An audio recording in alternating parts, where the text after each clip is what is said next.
Muito boa tarde, queridos amigos e seguidores. Sejam bem-vindos a mais uma palestra nas nossas plataformas digitais Facebook e YouTube, feita em união fraterna com a Casa de que Somos Também Trabalhadores, a Associação de Cultura Espírita de Alcobaça, aqui representada pela Leonor e pelo João Paulo Gomes. Hoje a nossa palestra vai ser subordinada ao tema que vem aí rodar em baixo, evidências científicas da imortalidade, mas deixaremos isso mais para diante. Por agora, ia desafiar a Leonor a dar-nos as boas-vindas. Leonor, o auditório é teu. Olá, boa tarde a todos. Boa tarde a todos aqueles que nos acompanham pelas redes sociais e que nos permitem, apesar deste confinamento a que estamos obrigados, estarmos um pouquinho mais perto uns dos outros. Por isso, sejam todos bem-vindos e vamos dar início. Hoje vamos ter música e, uma vez que o tema é as evidências científicas da imortalidade, vamos ter o João, precisamente, o João Paulo Gomes, a cantar-nos sobre esta temática. Avança, João. Exatamente. Antes de começar a cantar, sejam bem-vindos, uma boa tarde a todos e aqui vai então a música relacionada com o tema.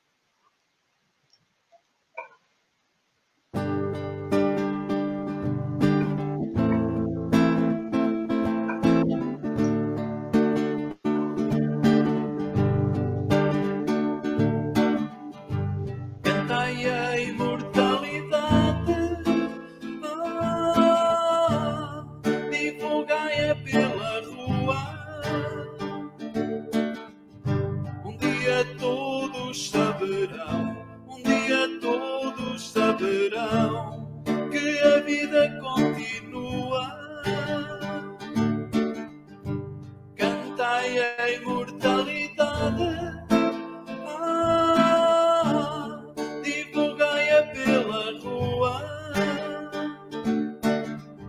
Um dia todos saberão, um dia todos saberão que a vida continua.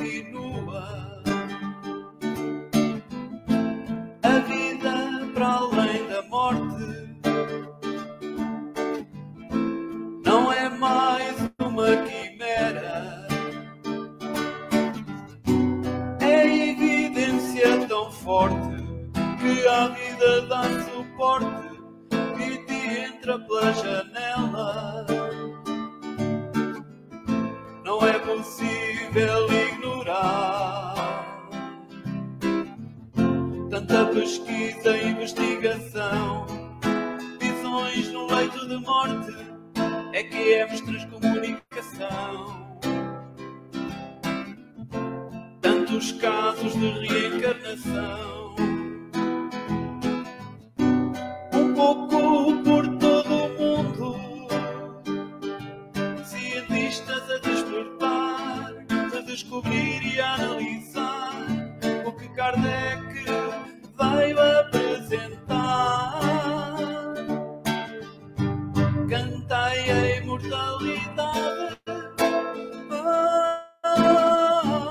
divulgai-a pela rua.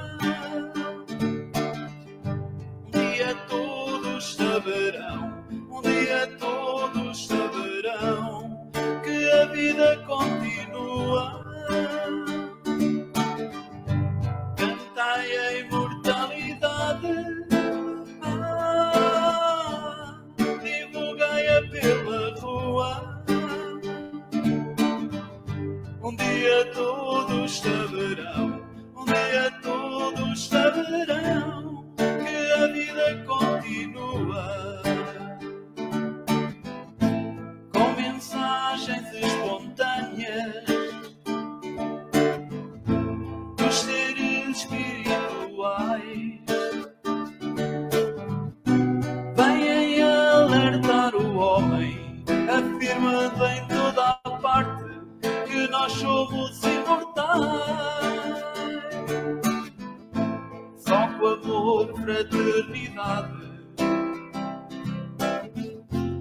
contagiaremos a sociedade, deixando exemplos de paz e amizade, olhando a vida com outra vontade,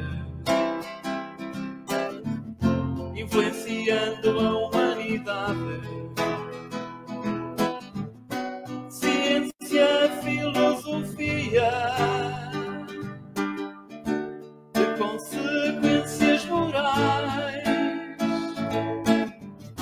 são pilares da humanidade, o prelúdio tão esperado da vida que vem depois. Cantai a imortalidade, divulgai-a pela rua.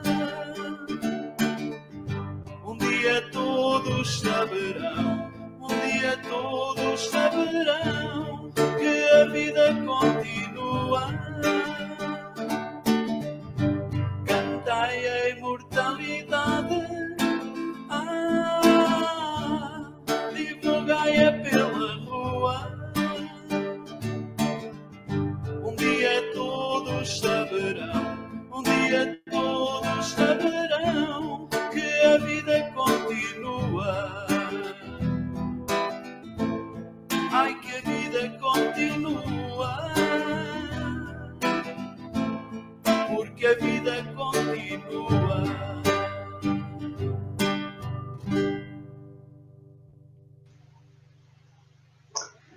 E então, depois de termos sido acompanhados com esta mensagem cantada, vamos fazer uma pequena prece, ligarmos ao alto, aos nossos guias, à espiritualidade benfeitora que nos assiste, nos protege, nos ampara, e levando também um pensamento de gratidão a Jesus, esse nosso incomparável amigo, presente, sempre presente nas nossas vidas, e a quem agradecemos não só pela proteção, pelo amparo, como pelo legado que nos deixou, pelo exemplo.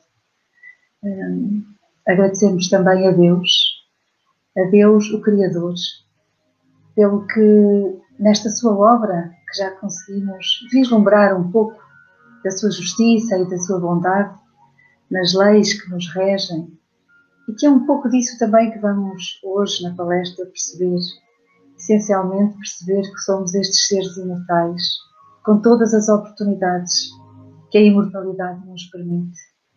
Por isso, sejamos gratos por tudo aquilo que temos e somos, pela oportunidade de estarmos juntos neste caminho, nesta aprendizagem, e assim, confiantes, tranquilos e abertos para que possamos aprender novas ideias, novas formas de encararmos a nossa existência, a nova vivência e todas as consequências que daí advêm. Iríamos assim dar início aos trabalhos de hoje, agradecendo também ao João Gonçalves que nos permite a palestra de hoje, divulgando assim este tema. Bem-ajam a todos de ambos os lados da vida que nos acompanham e vamos assim dar início ao tema de hoje.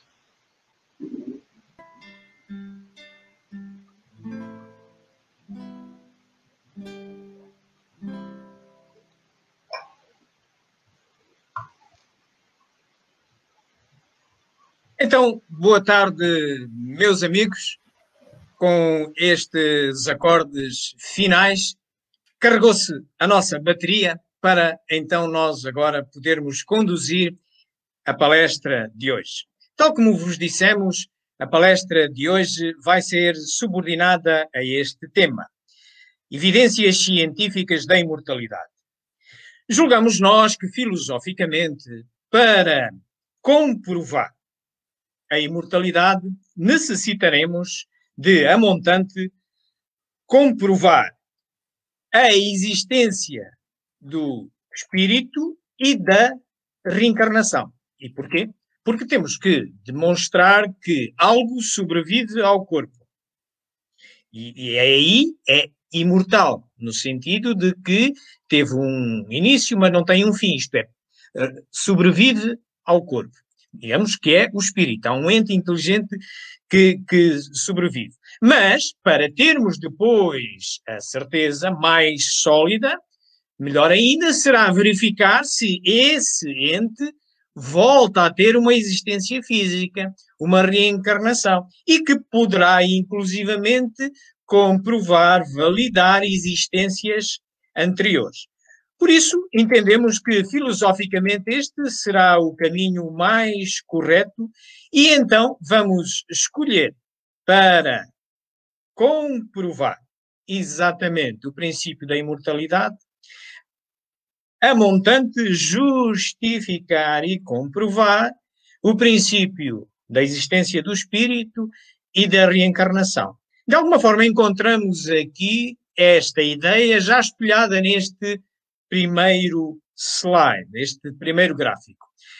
Vamos começar por mergulhar na base do conhecimento, onde encontramos a filosofia. Todo o conhecimento nasce filosófico. Vamos revisitar os conceitos filosóficos em que assenta a investigação espírita, e aí encontraremos espírito e reencarnação, para além de outros. Depois vamos subindo um pouco nesse manancial de conhecimentos e vamos recordar o método científico, uma vez que o que nós nos propomos são a comprovar cientificamente a existência da imortalidade. Então, tudo aquilo que dissermos tem que obedecer ao método científico e vamos recapitular o método científico para então depois o aplicarmos num primeiro passo ao espírito, a evidências do espírito, num segundo passo a evidências da reencarnação e então, colhidas as conclusões destas duas análises, então concluirmos se sim ou não existe a imortalidade, complementando com a visão da tese espírita. Mergulhemos, pois, nos conceitos filosóficos ou bases filosóficas do espiritismo. Encontramos-las todas nesta primeira obra da codificação espírita. Nela encontramos justificações, no mínimo, para estas 5 que aqui encontramos. Embora poderamos elencar pelo menos até 19, como vem na Wikipédia. Mas mesmo assim, provavelmente não são todas. Isso decorre da inépcia, da incapacidade que o ser humano, ser imperfeito, tem de apreender a realidade. Então ele só apreende uma versão da realidade, a que chama verdade. E essa verdade é normalmente função do objetivo com que queremos abordar um determinado problema e dos conhecimentos que detemos a montante. Objetivamente, chega-nos para hoje escolhermos estas 5 mais comuns. A existência de um Deus único, do espírito, que precisamos dela até para a levarmos a uma análise científica. A comunicabilidade dos espíritos não será importante para nós hoje. A reencarnação é importante e vamos sujeitá-la à mesma análise científica que o espírito. E a pluralidade dos mundos não é importante para nós hoje. Destas 5, recordar-vos-ia que a primeira, Deus, apenas tem uma natureza filosófica. Teve, tem, e eu arrisco-me a dizer terá. Terá porque a Deus só podemos chegar pela razão. Nós e Deus guardamos uma relação similar à do pintor com um quadro. O pintor pode ensaiar a moldura do quadro, a tela, as tintas, fazer experimentações, inclusivamente deduzir leis gerais e universais da combinação das tintas e da utilização dos pincéis. O quadro nunca conseguirá fazer isto com o pintor. Então significa que o quadro nunca poderá sujeitar o pintor à experimentação, ao laboratório. Então significa que nós, na nossa metáfora, nós que somos o quadro, nunca poderemos sujeitar o nosso pintor à experimentação. Até teríamos que passar logo por o conhecer, saber onde é que ele está, ser tangível, onde é que ele está, não está. E mesmo que o tivéssemos de forma tangível, depois como Deus é o único, depois íamos compará-lo com o quê? Porque experimentar e avaliar é comparar com grandezas conhecidas. Íamos compará-lo com o metro, com o centímetro, com o decímetro. Portanto, esta base filosófica apenas tem natureza filosófica e assim será. Não é esta que nos vai importar para hoje, mas uma delas é já esta, o espírito. E esta, sim, tem uma natureza filosófica que vem bem explanada no livro dos Espíritos. Tem também uma natureza científica obtida como ciência da observação, que o espírito é, pela confirmação dada pela ferramenta mediúnica da existência deste ente por entes que estão na condição de espírito, vários, e confirmaram, e nós vamos rever isso num pequeno resumo do próprio Kardec, e tem hoje, à data de hoje, com a ciência a desenvolver-se, já tem hoje fenómenos bastante mais tangíveis que impressionam as nossas ciências mais mecanicistas da atualidade, como sejam as experiências quase mortas. E por aqui iremos. Ora, vejam um pequeno resumo para vos mostrar o que Kardec aportava no livro dos Espíritos, e daí para cá 160 anos, esta parte, esta nova fenomenologia. Os espíritos revestem temporariamente um invólucro material, perecível, e sua destruição pela morte os devolve à liberdade. A alma é um espírito que encarnou, e, portanto, um ser imaterial e individual, que reside em nosso corpo e a ele sobrevive. Consegui um encontro no Central Park com o médico-chefe da UTI, Dr. Sam Parnia. Eu sei que você fez uma quantidade enorme de pesquisas sobre o assunto.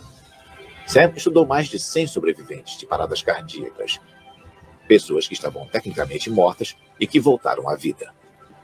Algumas delas voltaram com profundas experiências. Uma das coisas que você menciona, e eu achei extremamente fascinante, é a ideia de que, mesmo sem atividade cerebral, as pessoas voltam contando essas experiências. Tem como isso ser explicado? É importante compreender que, quando uma pessoa está morrendo e se torna um cadáver, é só nesse momento que as células dentro do corpo começam a passar pelo processo da morte, o que pode levar horas, se não até dias. E, na verdade, temos esse espaço de tempo em que podemos trazer a pessoa de volta à vida. E as experiências que elas tiveram nos dão uma indicação de como e quando a humanidade passa pela morte. E os religiosos acreditam, quase todos, que quando você morre é apenas no sentido corporal. A sua essência, a sua alma continua. Existe algum apoio científico para a ideia da alma? Hoje em dia chamamos a alma de consciência na ciência. Então podemos testar essa teoria científica e ver se essa consciência continua ou se ela acaba. Isso prova, pelo menos, que quando uma pessoa morre, essa parte que nos torna o que somos, a psique, a alma, a mente, a consciência, ou como você quiser chamar, ela não é aniquilada. Ela não desaparece no ar, ela continua pelo menos no início da morte. É sério? Com certeza. Ela continua quando o cérebro não deveria estar funcionando e quando uma pessoa está passando pela morte. É por aqui que vão os nossos tiros, meus amigos. Vamos pegar em experiências quase morte como evidências científicas do espírito, mais adiante na nossa palestra, na nossa análise científica à imortalidade. Um passo a seguir nas bases filosóficas será a comunicabilidade dos espíritos, que à data de hoje também já tem uma natureza científica mais tangível nos nossos dias, que nos advém com o uso de aparelhos eletrónicos, com a exploração da eletricidade. No tempo de Kardec não existia esse uso da eletricidade nem os aparelhos eletrónicos, e resulta hoje numa forma de mediunidade de efeitos físicos, que é a transcomunicação instrumental, a par da transcomunicação mediúnica, aquela em que assentou toda a investigação experimental de Kardec. Portanto, tem uma natureza filosófica e uma natureza científica. Depois temos então a reencarnação. Este sim interessa-nos também. Para hoje, encontramos no Livro dos Espíritos, de novo, as justificações filosóficas que vamos recapitular, bem assim como o resultado da experimentação como ciência da observação de Kardec, e hoje em dia já temos também evidências mais tangíveis pelas quais se interessam as ciências médicas de hoje, como a pedopsiquiatria, as neurologias, que se baseiam em memórias de vidas passadas por crianças em tenra idade, associadas a marcas de nascimento. Vamos, pois, recapitular isso. As diferentes encarnações ou existências corpóreas do espírito são sempre progressivas e jamais regressivas. Mas a rapidez do seu progresso depende dos esforços que ele faça para chegar à perfeição.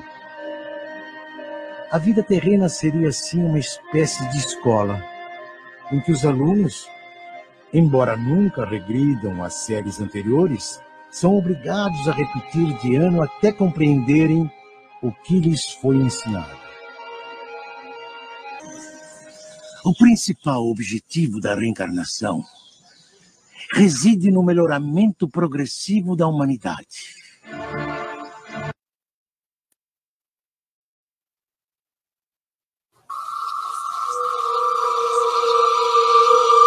O que acontece após a morte? Nós podemos voltar? I think there is some likelihood of life after death. A resposta pode vir de crianças que lembram de uma vida antes de nascerem. Our work provides evidence that we should strongly consider the possibility of reincarnation. Existe vida após a morte? Uma pergunta antiga. Na Universidade de Virgínia, em Charlottesville, cientistas investigam alegações de reencarnação. Há 40 anos, tentam explicar relatos de crianças que falam de uma vida passada. Histórias como desta garota que diz ter morrido afogada e que reencarnou. Ou deste garoto de 6 anos que era policial em Nova York e foi morto em serviço. Ou deste garoto que lembra viver como seu próprio avô. We're investigating cases of very young children who spontaneously begin talking about previous lives. They usually begin between the ages of 2 and 3 and continue until the age of 5 or 6. Por aqui iremos, meus amigos, e teremos a oportunidade de revisitar 2 destes casos que aqui foram apresentados, com uma suposta reencarnação numa distinta família da encarnação anterior e outra na própria família e associada a marcas de nascimento. É por aqui que iremos fazer a nossa análise científica.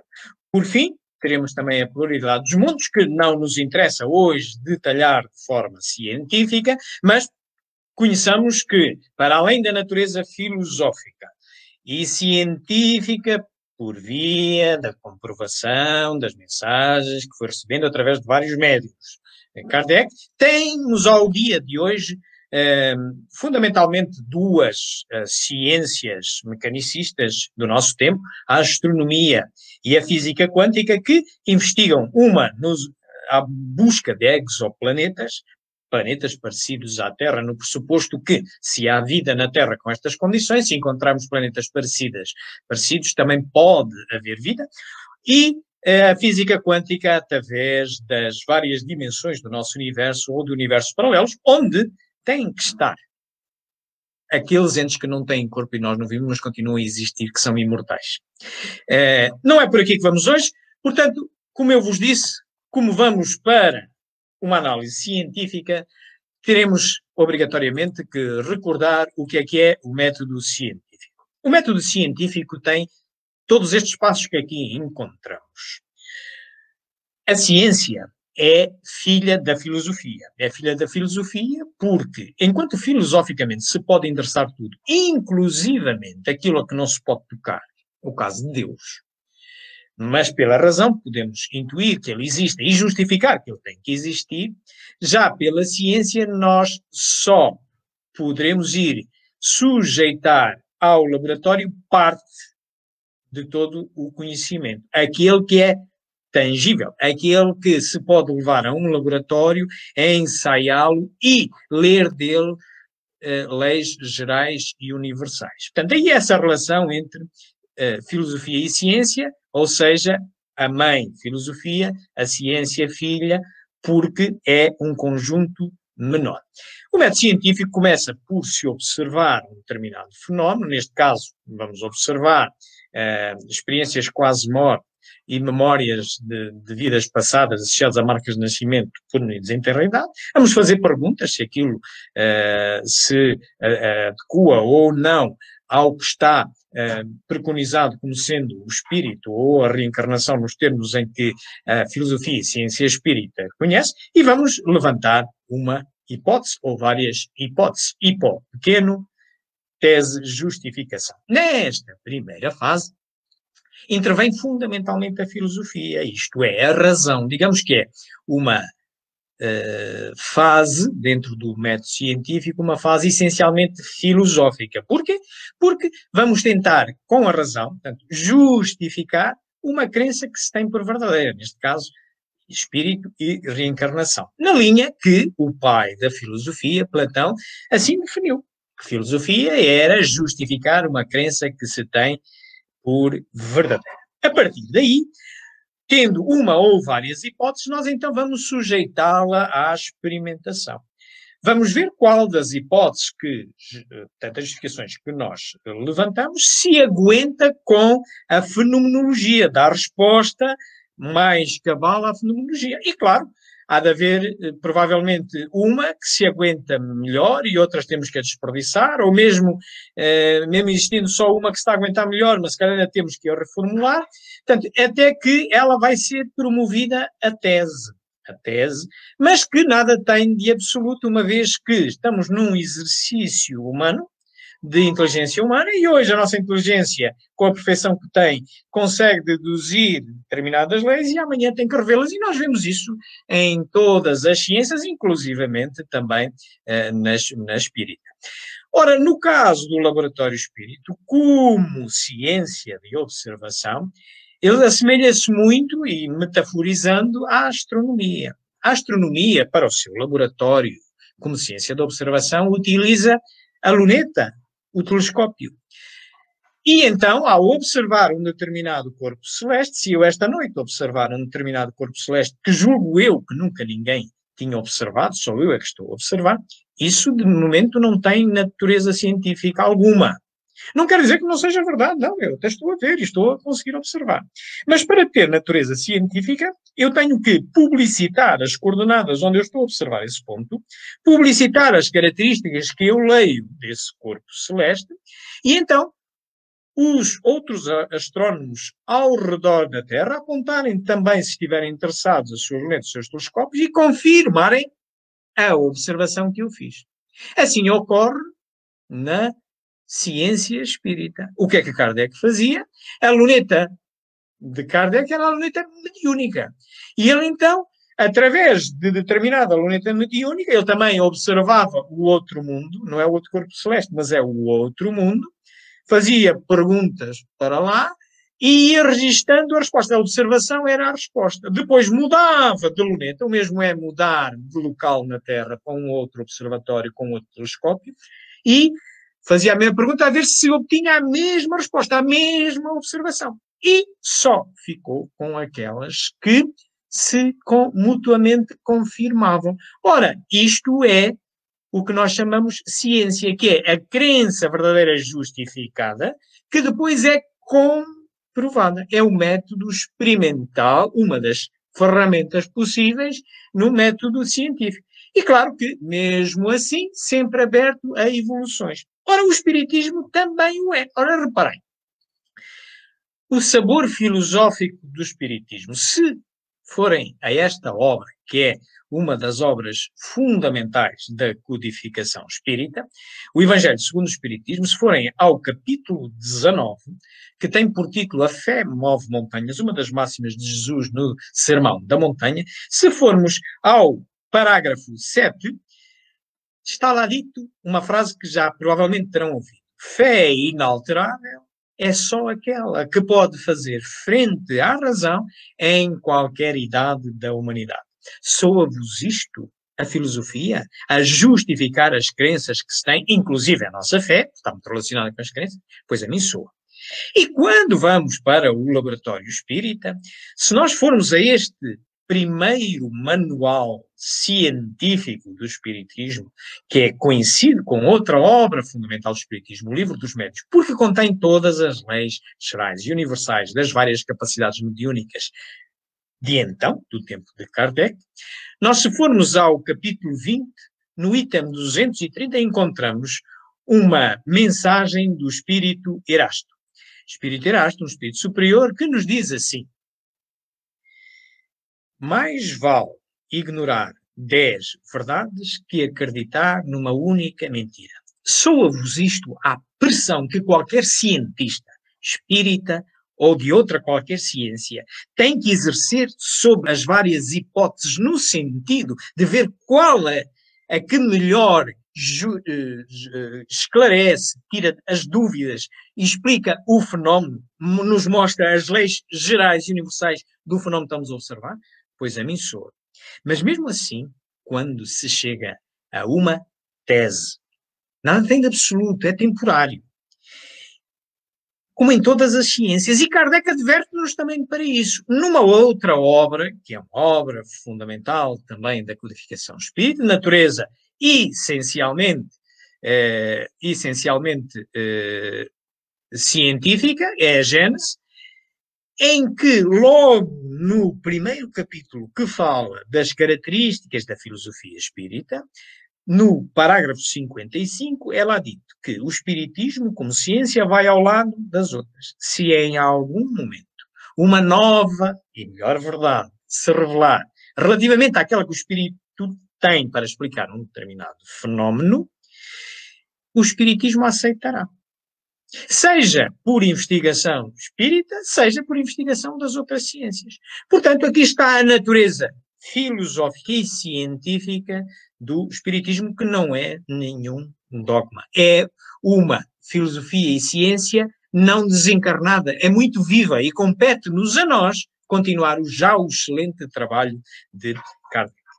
Posto isto, vamos então agora aplicar este método científico, primeiro a evidências do espírito e em seguida a evidências da reencarnação. Comecemos pelo espírito. Vamos construir uma hipótese de existência baseada em observações de fenómenos.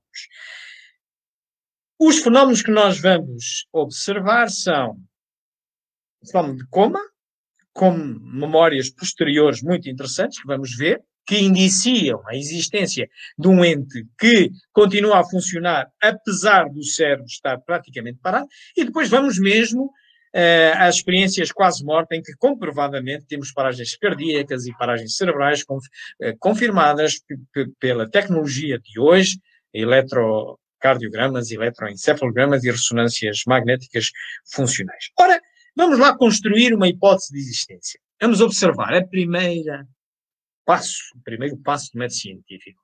Portanto, há relatos de atividade consciente durante experiências quase morte, em coma, mas também após paragem cardíaca com perda total de função cerebral. Muito bem, então há que perguntar quem é que produz isto.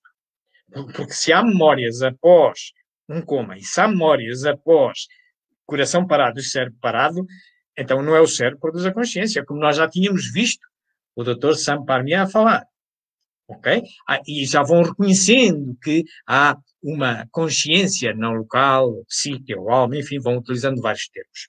Muito bem, então não há efeito sem causa. Vamos começar agora a filosofar, a hipotetizar.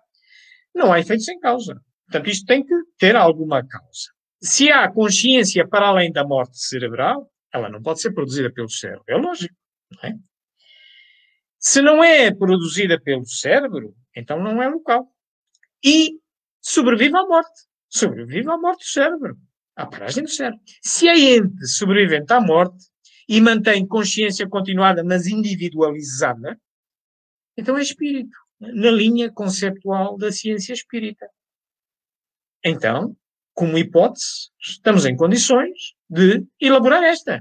Então o espírito existe e os mortos são os espíritos. São eles que nos dizem, que falam connosco, dizem ser espíritos, estar sem corpo, mas continuarem a viver afinal.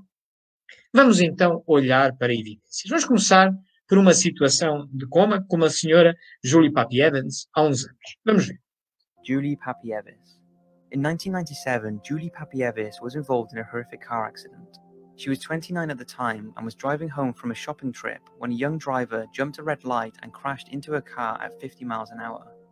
The impact was huge and Julie's brainstem was injured and her body began to die. She was pulled from the wreckage, unconscious, unresponsive, and had no detectable pulse. When brain scans were conducted, they revealed no brain function and doctors couldn't see any way she was going to survive. Julie remained in a coma for several weeks and her family refused to give up hope that she would recover.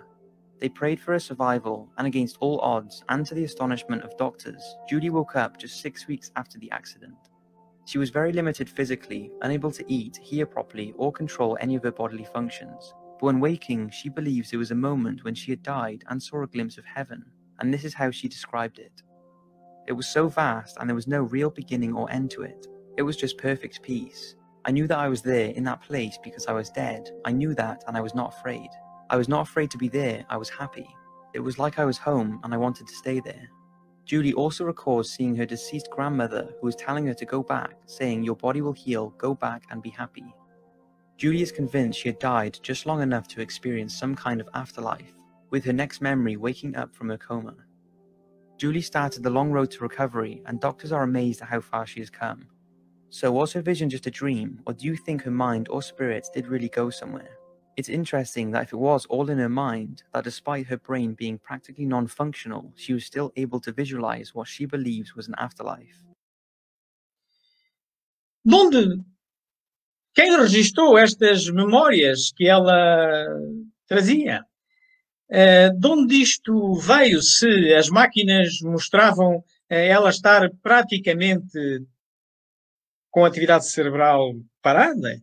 Onde é toda aquela nitidez, ela de vir à avó, aquelas imagens que são confirmadas por muitos outros relatos.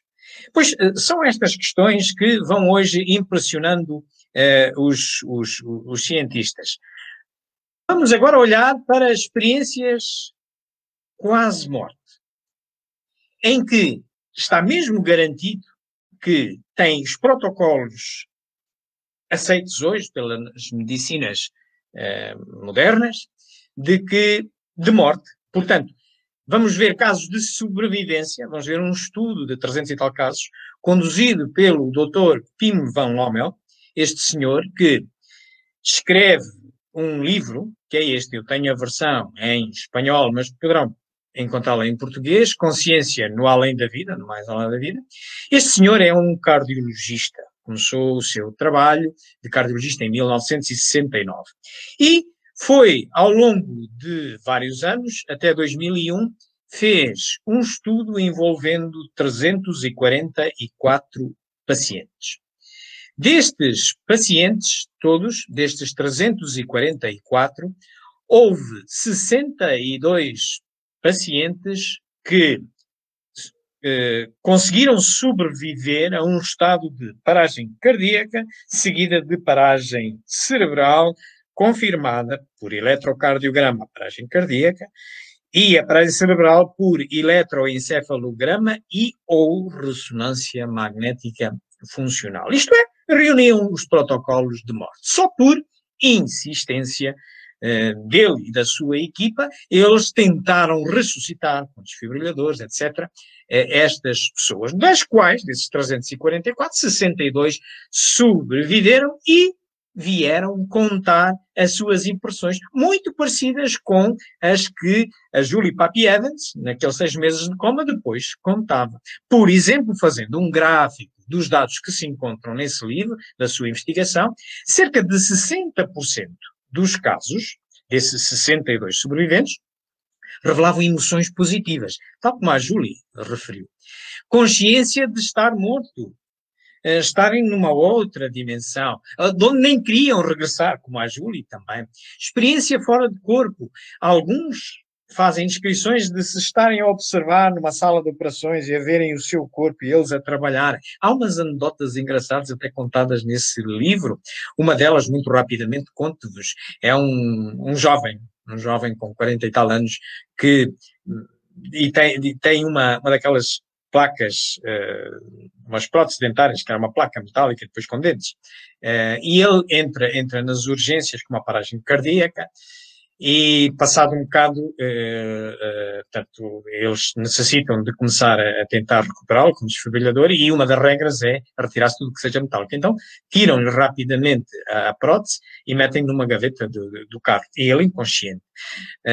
Vão tentando, mas passado um bocadinho o eletroencefalograma mostra que está plano, e ele está mesmo, está morto, tem condições de morte, tem paragem cardíaca e paragem cerebral.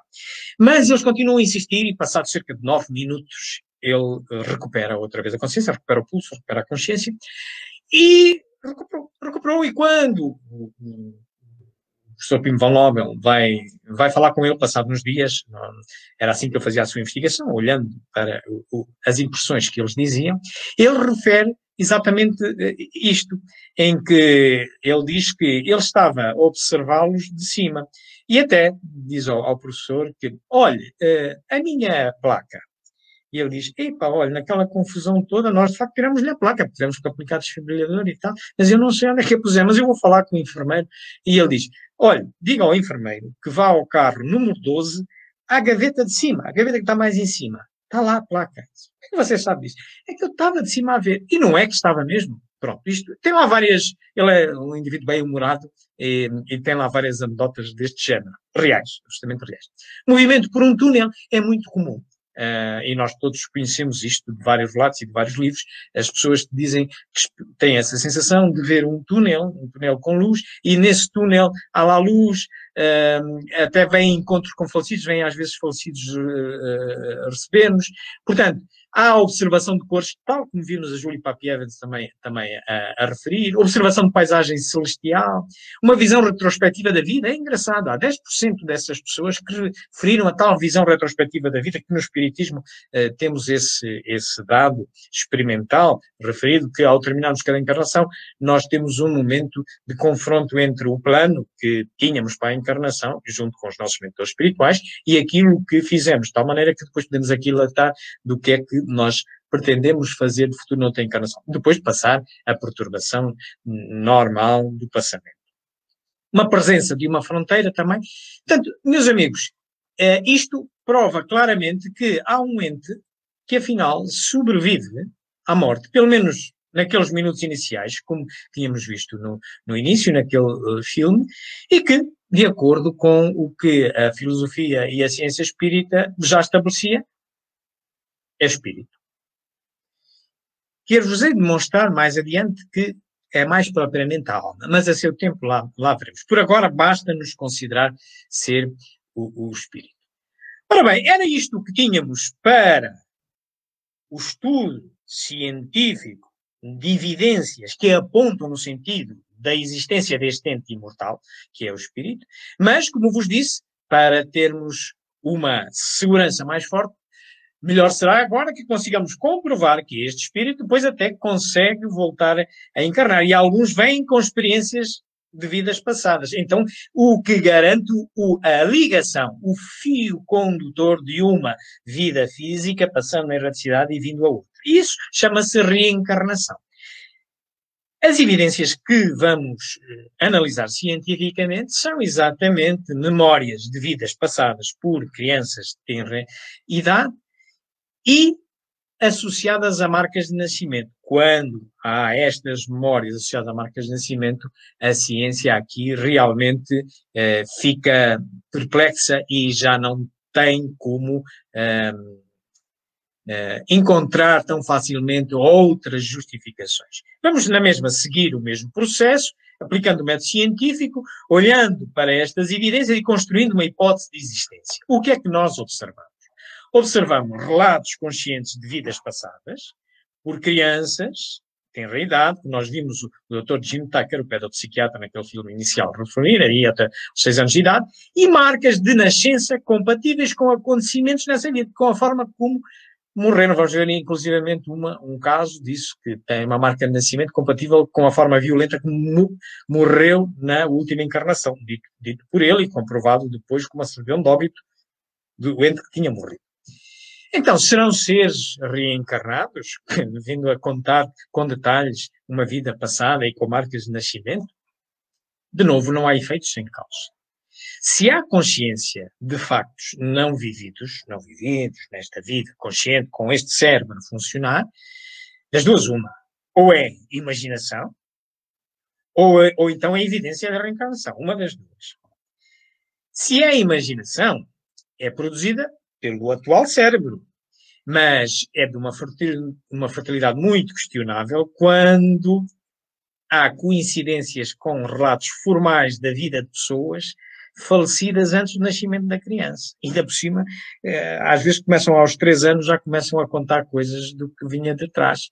Portanto, não é assim tão fértil a imaginação da criança, mas depois são tudo comprovados pelos seus pais, por exemplo, e pessoas que conheceram o ente que ele diz ter sido numa encarnação prévia. E se vier isso associado ainda a marcas de nascimento compatíveis com essas recordações, bom, aí a tese de imaginação enfraquece muito mesmo, já que o acaso não existe e, como tal, não justifica as coincidências, não é verdade? Há a lei da causa e efeito, que é universal, portanto, tem que existir uma justificação. Podemos não saber qual é que é. Então, em termos de hipótese, julgo estarmos em condições de levantar esta. Então, a reencarnação existe e tais recordações dessas crianças em tenra idade, associadas pelo menos a marcas de nascimento, são evidências disso, de uma vida anterior. Vamos então ver 2 casos, como vos prometi. Vamos ver um primeiro caso de uma reencarnação numa outra família, mas a família anterior desta menina, embora já com bastante idade, ainda estavam vivos. E a menina vinha-se recordando, a menina que agora, na nova família, tem o nome de Diluxi, tinha na encarnação prévia, com os outros pais que ainda estão vivos, e vai haver um reencontro, chamava-se Shiro. Isto passa-se num país sudoeste asiático, é investigado por um professor catedrático, Erlendur Haraldsson, islandês, que se dedica também a estas questões, e distam as cidades onde ela vive agora e onde viveu com os pais, distam centenas de quilómetros. Portanto, nem os pais atuais, nem os pais anteriores se conheciam. Foram só apenas pelas memórias contadas pela menina. É uma menina já com alguma idade, poderá ainda aqui aventar-se alguma imaginação, contudo, a coincidência percentual de tudo aquilo que depois o professor Erlendsson foi com ela verificar das memórias que tinha, mesmo a respeito do local onde morreu, da forma como morreu, são absolutamente impressionantes. Ora, veja. A garota que ele vai encontrar chocou os pais quando disse que não era filha deles. Disse ter outros pais em outro lugar. She was saying that she had lived in a place near Tambula, and there was a stream there. She had fallen into a stream and drowned. Ela lembra que morreu afogada em um rio e que agora reencarnou. The day I died, I went to the stream to swim with a friend of mine. And then somebody pushed me. The next step in the investigation of this case leads us here to the Tambula temple, because Diluxi had spoken about it. Diluxi's parents decided to call the abbot living in this temple and ask him if he knew of any girl who had died in this area and who fit the description given by Diluxi. E recomenda que procurem o jornal local.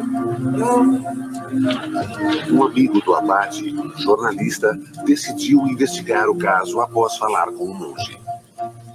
He went and interviewed Diluxi and the parents about what she had been saying about a previous life. It was then published a few days later. O artigo diz que ela viveu perto do templo de Dambulla. Algumas semanas após a publicação, o correio chega à casa dos Nissanka. Quando o carteiro entregou a correspondência, ele ficou surpreso em ver uma carta de Dambulla.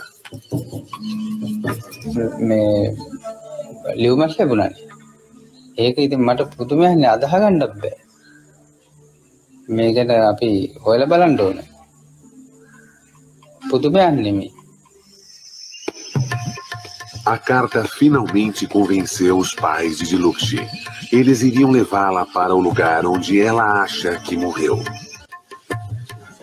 Haroldson se surpreende com a mudança assim que Diluxi vê sua outra família.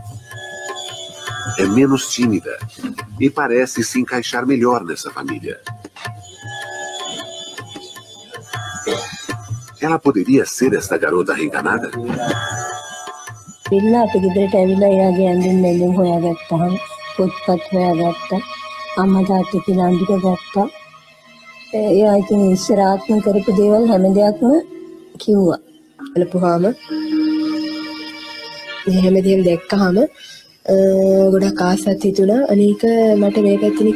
No fim do dia, Diluxi passeia com Haroldson para mostrar o lugar da sua vida anterior. Diluxi o leva para a pedra onde diz que brincou como Shiromi. É uma pedra chata, como ela descreveu. E este é o lugar onde Shiromi caiu na água. Diluxi está convencida de que morreu aqui.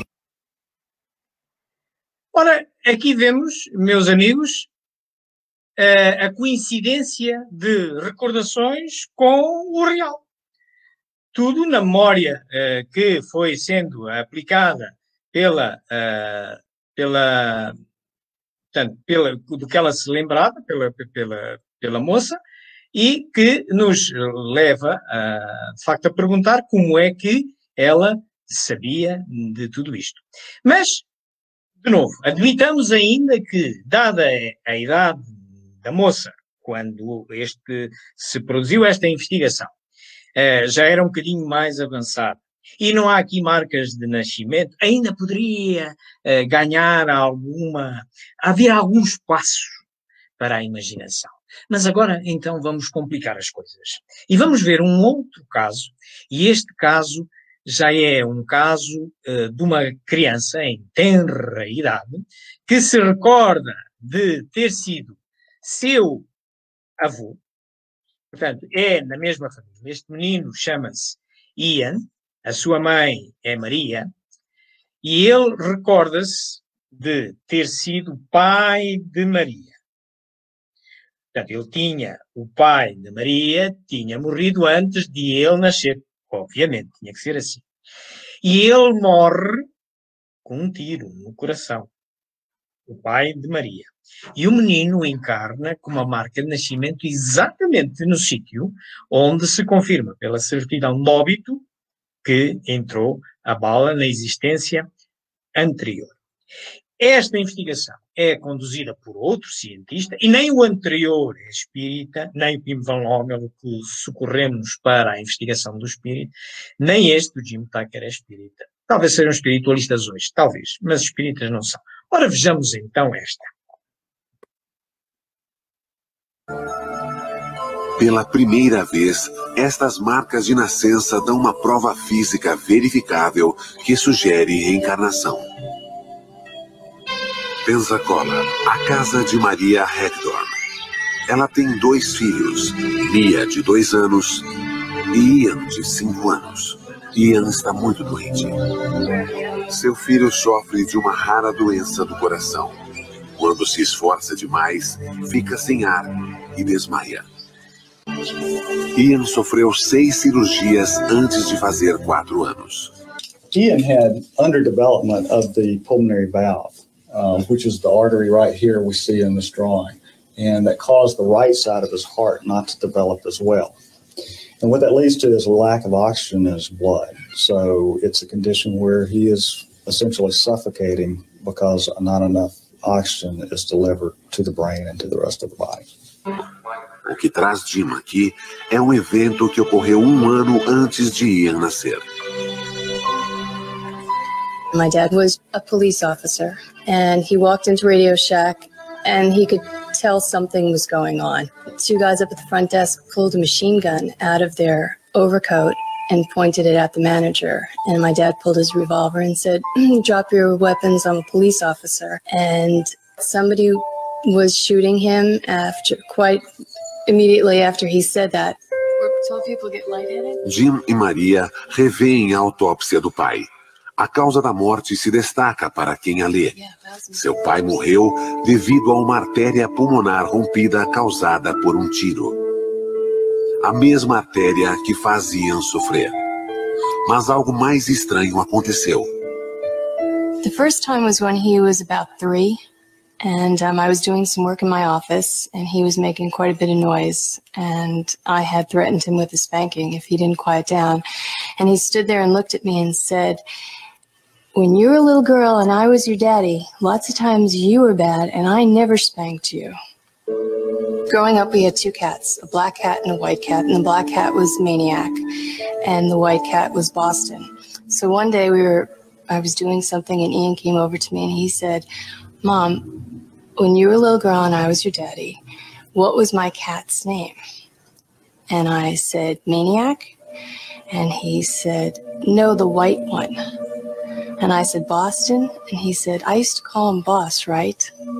So he knew the color of the cats, and he knew the nickname that only my dad used to call Boston. Correlação entre a doença e a lesão mortal do pai removeu todas as dúvidas.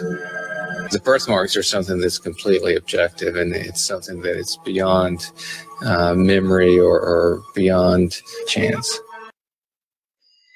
Bom, meus amigos, aqui estamos a ver como é que se justifica então agora. É que já não é só recordar-se de uma vida anterior em tenra idade. Vocês viram aqui que ele começa a manifestar essas recordações em tenra idade, mas também associadas à forma como ele morreu quando era seu próprio avô.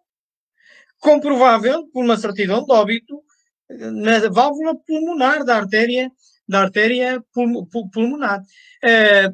Portanto, meus amigos, perante isto, parece-me que realmente a tese de reencarnação ganha espaço e os nossos cientistas são eles próprios, não sendo até espíritas, que vão reconhecendo isto, como é o caso do Dr. Jim Tucker, este pedopsiquiatra que investigou este caso.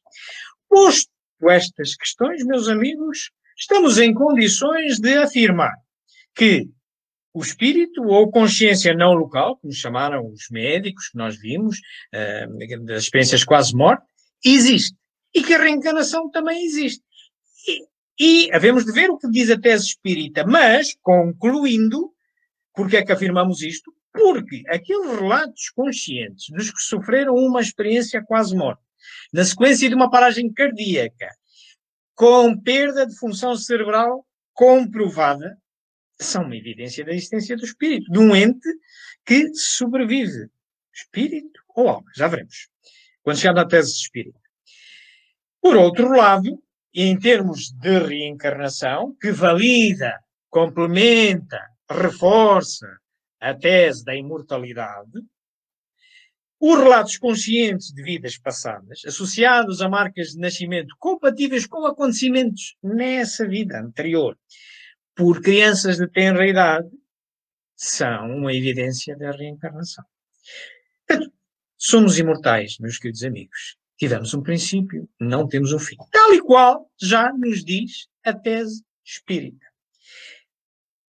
A imortalidade, para a tese espírita, assenta no princípio de que há um ente que sobrevive ao corpo físico.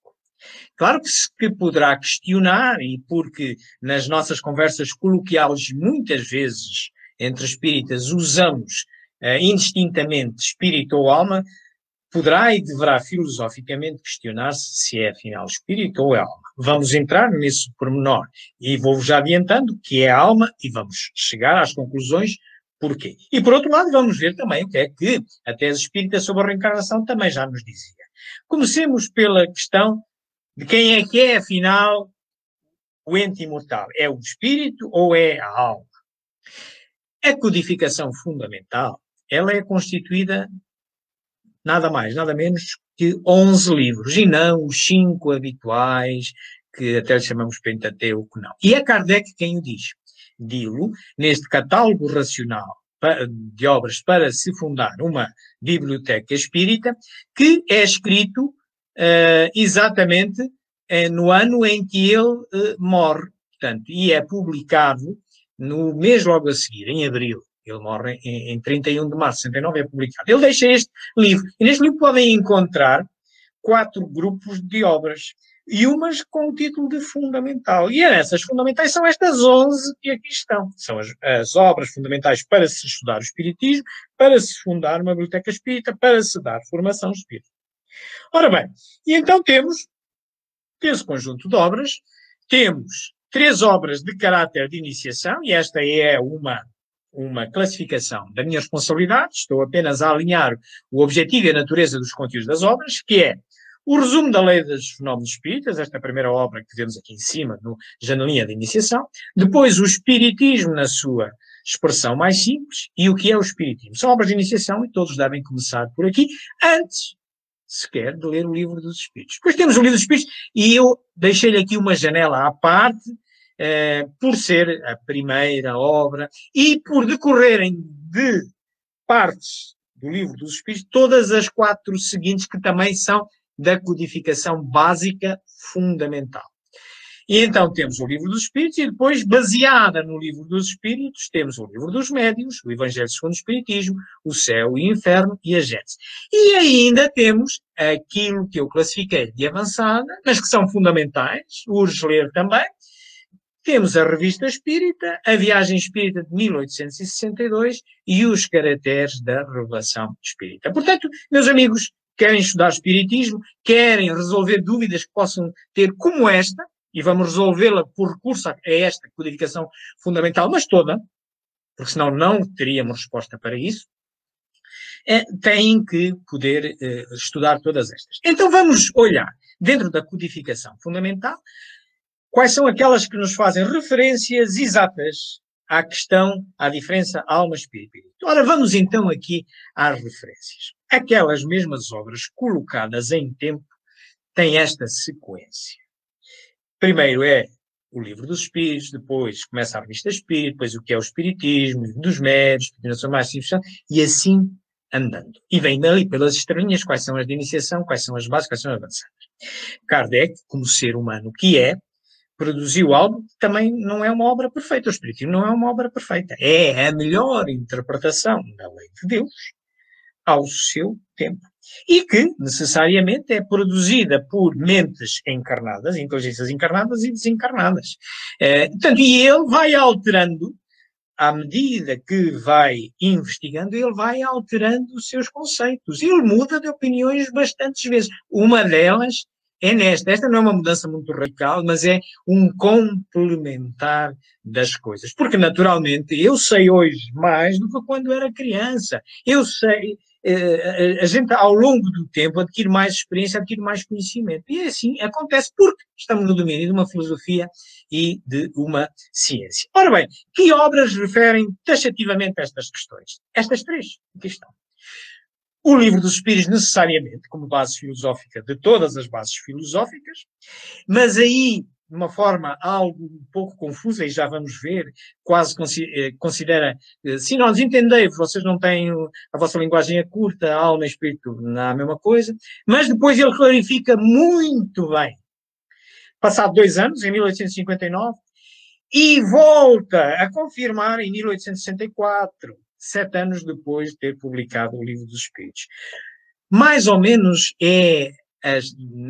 neste episódio de espírito e alma acontece um pouco um fenómeno da literatura, a chamada sinédoque, que é tomar o todo pela parte. É como se tivéssemos um átomo. O Livro dos Espíritos falava nesta questão, o espírito como um todo. A gente sabe que está lá dentro a alma, mas aquilo era indistinto, a alma e espírito. É como se fosse o átomo, e considerando que era a parte indivisível da matéria, como eu fui instruído há 40 anos, quando fui à escola.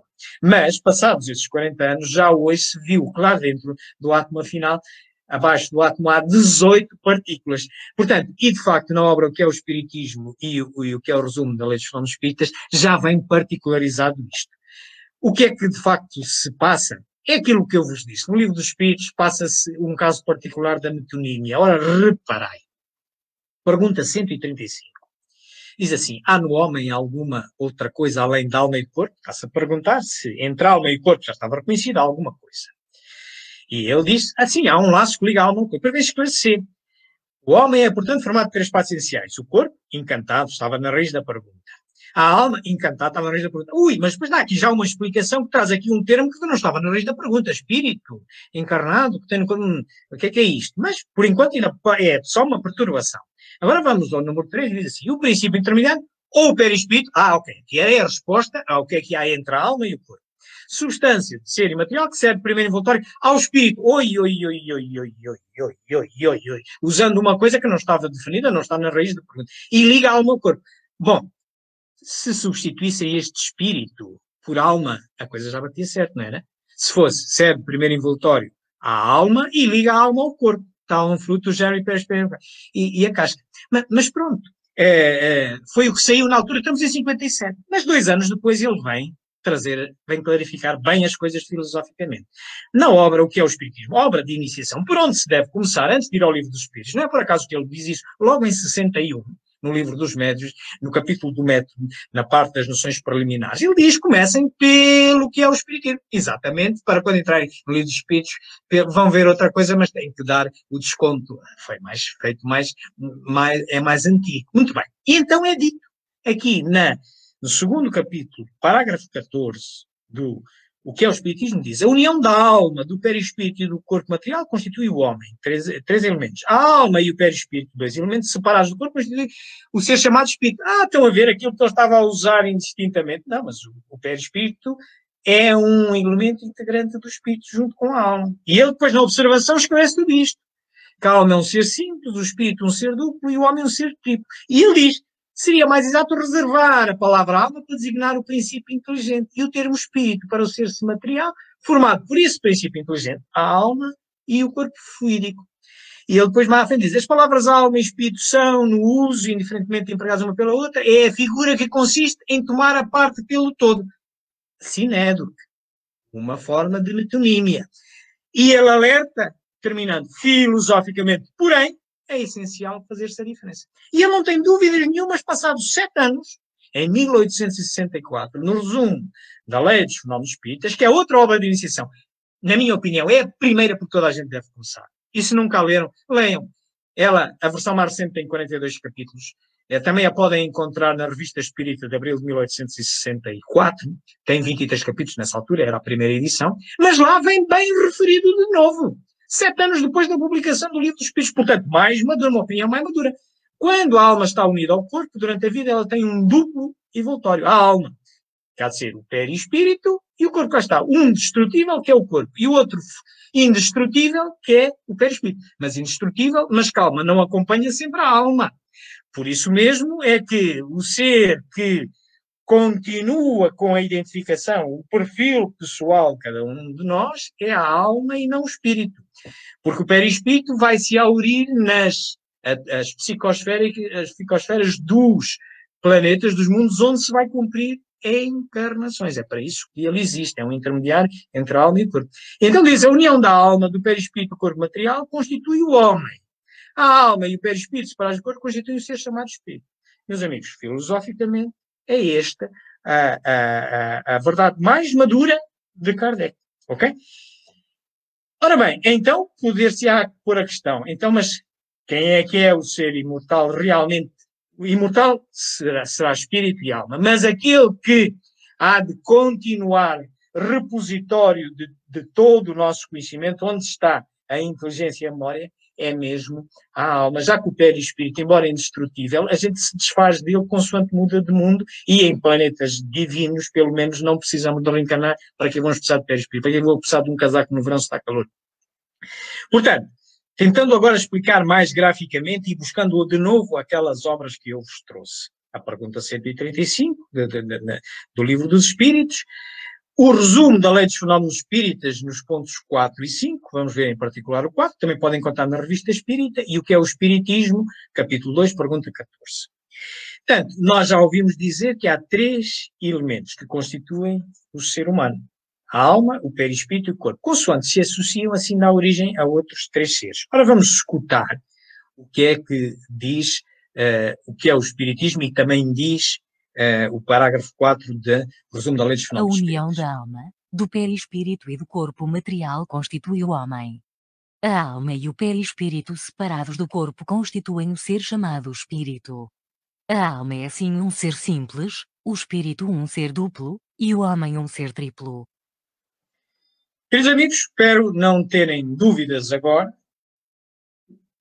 que há uma diferença entre alma e espírito, que devemos, particularmente quando aprofundamos estudos, devemos ter o cuidado em separar, porque senão estamos a cometer uma sinédoque e podemos estar a lançar confusão. Claro que para o coloquial serve perfeitamente, mas é a mesma coisa que dizer que o átomo é a parte indivisível, continuar a dizer que o átomo é a parte indivisível da matéria, quando já se sabe que lá há 18 partículas. Meus Como amigos, pode a alma, que não alcançou a perfeição durante a vida corpórea, acabar de depurar-se, sofrendo a prova de uma nova existência? isto o que nos diz a respeito da reencarnação, a tese espírita. Portanto, a reencarnação existe e serve para o progresso do homem, tal como já afirmava filosoficamente e baseado na sua experimentação Kardec, e vimos naquele filme inicial. Posto isto, meus amigos, eu não tenho de facto dúvidas que somos imortais, que o ser imortal, mesmo por excelência, e que mantém as características individuais de cada um de nós, é a alma, e para tal eu consultei estas obras que vocês aqui veem, aqui estão elas todas, eu fui falando, aqui por cima encontram, todas são fundamentais, exceto ali as obras póstumas, que foi publicado 21 anos depois de Kardec não podia imaginar. Cá temos o livro do Pim van Lommel, um livro do Erlander, outro livro do Raymond Moody, que é também um investigador destas áreas. Jim Tucker, O Céu Existe Mesmo, também é muito interessante, eu não referi este caso, mas é de um menino que também, na sequência de uma operação em plena anestesia, ele vê os seus antepassados e uma irmã que tinha sido abortada. Está em filme, está em vídeo, vale a pena. O meu livro Pensamento Sistémico e Espiritismo, em que abordamos todas estas questões, evidências científicas do espírito, evidências científicas da reencarnação, e conjugamos tudo isso. Temos aqui os vários links dos filmes que eu consultei. Nós estamos a transmitir quer para a plataforma YouTube, quer para a plataforma Facebook. Vamos agora reservar um tempo para responder às vossas perguntas, a comentários que possa existir. Se alguém não se sentir à vontade de colocar as suas questões numa rede social, pois façam o favor de enviar-nos um e-mail para espiritismo.jg@gmail.com e teremos todo o gosto em responder da melhor maneira que saibamos com os nossos parcos conhecimentos. Posto isto, meus amigos, iríamos agora colocar-nos à vossa disposição para vermos os vossos comentários e perguntas, mas não sem antes convidar aqui os nossos amigos que estiveram, devem estar fartos de me ouvir, não é? Portanto, a dizerem alguma coisa. Leonor? Eu quero agradecer-te a exposição que nos trouxeste, que penso que a evidência que tu trouxeste mesmo esta questão, porque eu vi que há perguntas sobre a diferença entre alma e espírito, realmente é mesmo a mesma coisa ou não, a forma como tu pormenorizaste essa explicação é muito relevante, e depois as evidências que trouxeste para que efetivamente nós percebamos o ser imortal que somos e o que é que isso traz como consequência das nossas próximas reencarnações em termos da mudança que urge cada um de nós fazer em nós. Bem achas? Bem. Bom, João, diz qualquer coisa se quiseres. Também para dizer qualquer coisa, portanto, foi sem dúvida uma palestra bastante esclarecedora. A Leonor leu-me o pensamento quando falou nesta dialética por ti tão bem explicada de espírito e alma. De facto, chamou-me a atenção também essa tua explicação, porque é efetivamente um assunto que traz sempre alguma confusão. E importa que todos nós percebamos que efetivamente estamos a tratar de questões relacionadas com o significado das palavras. Portanto, são questões de palavras que estão aqui em causa.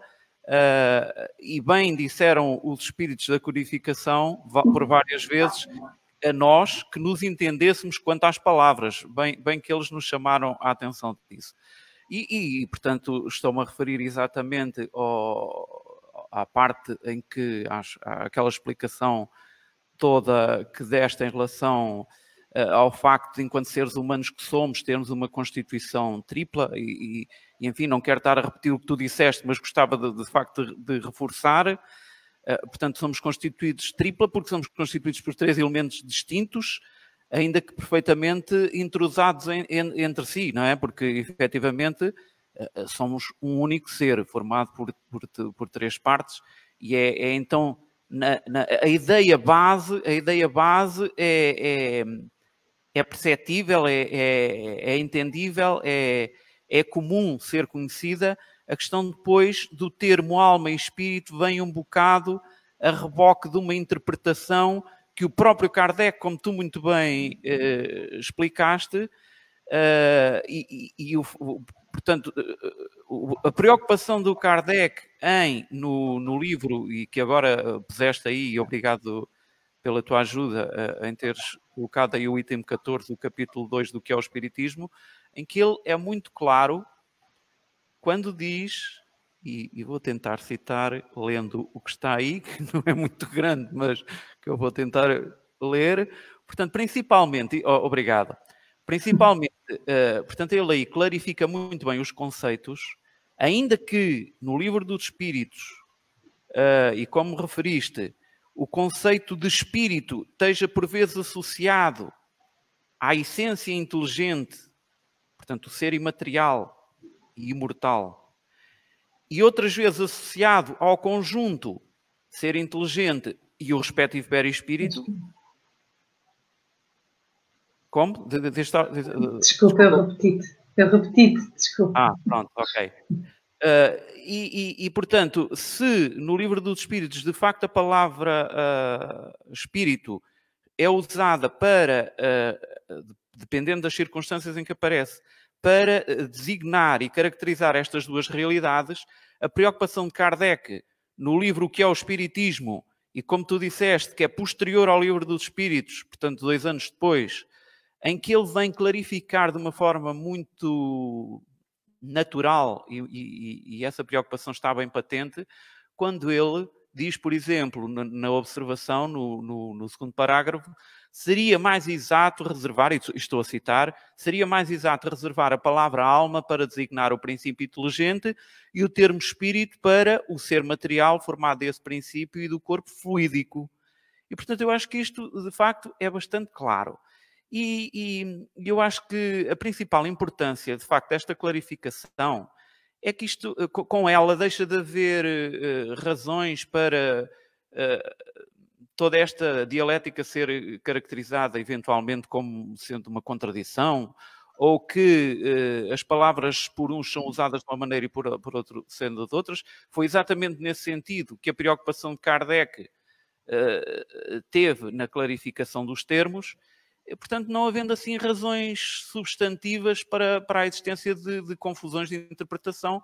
Portanto, volto a repetir, as possíveis confusões que hajam em torno do assunto têm a ver com questões semânticas, de facto, associadas a estas palavras, e fica assim bastante claro que o mais correto, ainda que, como tu disseste, João,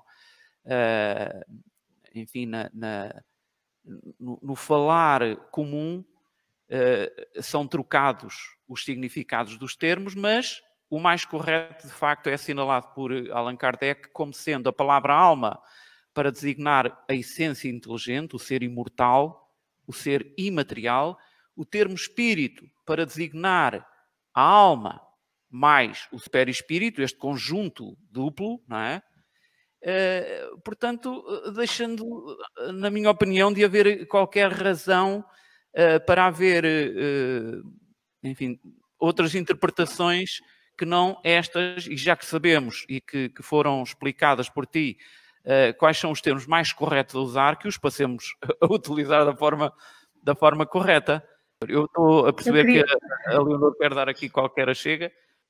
Muito importante, e dizer que efetivamente, como o João Gonçalves também disse, que aqui 2 Joões às vezes também disse, é muito importante estudar e ir à profundidade dos conceitos, não é?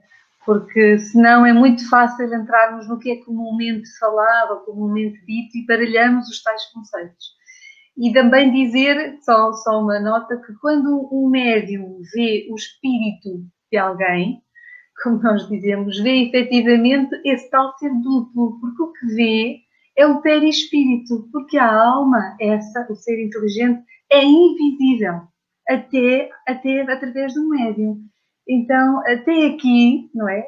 Uma colaboração de que efetivamente o que se vê é o espírito, esse tal ser duplo. O perispírito, com a alma, não é? Com a essência, com o ser que lhe está sempre associado. Olha, eu não quero estar a monopolizar, até porque com certeza haverá questões que a necessitar ser respondidas, mas achei interessante essa tua colocação. Efetivamente, quando o médium vidente afirma ver um espírito, na realidade ele está a ver o perispírito, não vê a alma, porque ela é invisível, mas não há perispírito sem alma, portanto o tal ser duplo, sem dúvida nenhuma. O tal espírito. O tal espírito, exatamente, constituído por esses 2 elementos. Eu até penso que uma das perguntas ficou aqui respondida, não é? Sim, há uma pergunta que já ficou respondida, penso eu, com toda esta abordagem. Só para terminar, uma das coisas que também os espíritos alertam na codificação é que usemos termos diferentes para caracterizar ideias diferentes. Portanto, sem dúvida que a preocupação de Kardec em indicar termos específicos para realidades específicas é da maior importância e uma vez que nós tenhamos acesso a essa informação, então passamos a utilizar os termos corretos. João, força! Bom, meus amigos, muito obrigado. Eu estava-me a deleitar com isto, porque estamos complementando e estamos solidificando, estamos fazendo filosofia, é assim mesmo. A filosofia é uma área do conhecimento conceptual, abstrata. Há outras áreas do conhecimento ao lado, e até são ciências, como é a matemática, também é conceitual e abstrata. Só que a diferença entre as duas é que, na filosofia, o raciocínio para chegarmos à melhor solução é exatamente isto, é a contrarrestação de opiniões, é eu justificar a minha, vocês justificarem as vossas e sairmos todos com uma melhor, porque não há a solução, não há a verdade. A matemática já é diferente. Só há uma solução e até se vai ao computador ou à calculadora, mete-se lá os dados e ele dá a solução. Mas estamos no âmbito da filosofia. Portanto, e é assim, a convocatória do Espiritismo é esta. Bom, meus amigos, vamos então passar às perguntas que aqui temos. Temos aqui uma primeira pergunta, a nossa amiga Elis Patrícia, do Brasil, que nos diz: qual é a situação da alma imediatamente após a morte do corpo? Eu vou começando por responder, meus amigos, e depois, se vocês quiserem trazer mais alguma informação, façam um favor. Eu para responder a isso, Elis, eu ia usar um gráfico que mostra, de alguma maneira, é um resumo. O Céu e o Inferno, uma das obras básicas da codificação, uma das obras da codificação fundamental básica, aquelas que tinham a estrelinha amarela, que a gente pôs a estrelinha amarela, na segunda parte, que tem a ver com exemplos de espíritos que, estando desencarnados, nos contam o que é que fizeram nesta vida, mas começa logo o capítulo 1, reservado ao passamento, exatamente ao que acontece, ao que nos acontece a todos quando transitamos, quando morremos. E aí, o que nos vai acontecer a todos, e está dito nesse capítulo, e eu aconselho a Elis a ler ou a reler, está dito que todos vamos sofrer uma perturbação. Isto é, quase todos não vamos sentir o momento da morte. Há ali uma espécie de um apagão. Pelo menos concretiza-se nisso, essa perturbação. Perturbação que é normal, que depois pode não ter um sofrimento, ou uma sensação de sofrimento, uma vez que já não temos corpo, mas ainda temos o elemento semimaterial, perispírito, que ainda é semimaterial e ainda conserva algumas sensações. E pode acontecer que haja muito fluido vital ainda impregnado. Imaginemos um jovem que é atropelado na flor da vida, cheio de muito fluido vital, é atropelado e desencarna. O desligamento é muito mais difícil, porque é feito molécula a molécula pelos assistentes espirituais que ajudam nesse processo, do que uma pessoa de idade, de uma doença muito alongada, que se vai desligando já as coisas, ele dá-se o último suspiro e ele nem sente, já está ali. Portanto, pode haver sensação de sofrimento físico ligada à força do laço fluídico. Ultrapassado isso, continua a perturbação, porque a perturbação só se elimina com o conhecimento. E o conhecimento, como nos diz a lei moral do progresso, começa sempre por ser intelectual. E é depois do intelectual que vem o moral. Portanto, intelectualmente, o que é que nós, depois daquela primeira perturbação inicial, onde é que eu estou? Onde é que eu estou, não é? Onde é que eu estou? Ora bem, para quem tenha estudado espiritismo, ou quem tenha, por exemplo, estudado também física quântica, que percebe que há outras dimensões e tal, estou noutra dimensão. Para o espiritismo, espera aí, eu meto a minha mão e já passo pelo corpo do João, quero falar com a Leonor, berro-lhe, ela não me ouve. Espera aí. Pois, se calhar estou morto, desencarnei. Ótimo. Primeira pergunta, diminui a perturbação. Sei onde estou, sei como aconteceu. Há muitos espíritos nas reuniões mediúnicas que continuam sem saber, passado muitos anos. Ok? Depois disso, já sei onde é que eu estou. Agora, então, vem a pergunta moral, de caráter moral. Então, e como é que eu me posso melhorar? Muito bem. Então, se eu não sei, ainda não estou na erradicidade, já sei que estou morto, mas ainda não consigo concluir como é que eu posso melhorar, vou ter que estudar na erradicidade, junto com os nossos mentores espirituais, etc., para perceber o que é que eu não fiz bem, como é que eu devo fazer. Quando eu apurar já um caminho, e saber o que é que eu já estou em condições de pedir uma nova reencarnação, se ainda me couber, então, se cabe uma reencarnação neste planeta, olha, circula aí pela direita, reencarna tal e qual a resposta à pergunta 166 que nós vimos há pouco, e vai para uma nova vida, um passamento de novo, uma nova vida. Se não lhe compete encarnação neste planeta, porque o planeta, entretanto, já se desenvolveu, pois segue para outro planeta. Bom, espero ter ajudado, Elis. Qualquer das maneiras, portanto, recomendo de novo a leitura deste capítulo 1 da segunda parte. Meus amigos, quereis acrescentar alguma coisa sobre isto? Perfeito. Nada mais. Pronto. Não vos passeis ainda, hein? Não vos passeis. Estamos só a estudar o passamento. Bom. Ok. Temos aqui a nossa amiga Maria do Rosário Relvas, que nos pergunta: as mensagens recebidas no Centro Espíritas de hoje também passam pelo teste do método científico ou são apenas animismo de alguns médios?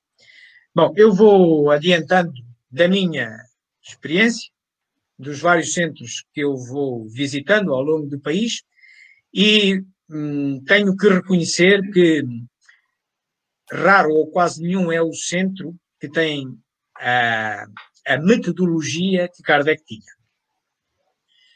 A metodologia de Kardec é aquela que nós já aqui falamos, é uma metodologia experimental, é através de várias lunetas mediúnicas, é como se fosse a luneta. Faz uma pergunta através deste médio à espiritualidade, obtém uma resposta, fica com esta resposta, mas isto não tem validade científica nenhuma, até que ela seja interrogada de novo a espiritualidade e se obtenha a mesma resposta. Até aí passa a ter validade científica. O que sucede na maioria dos centros, ou porque não têm tempo, ou porque muitos até padecem de uma coisa estranha, que é a proibição de evocar os mortos, coisa estranha.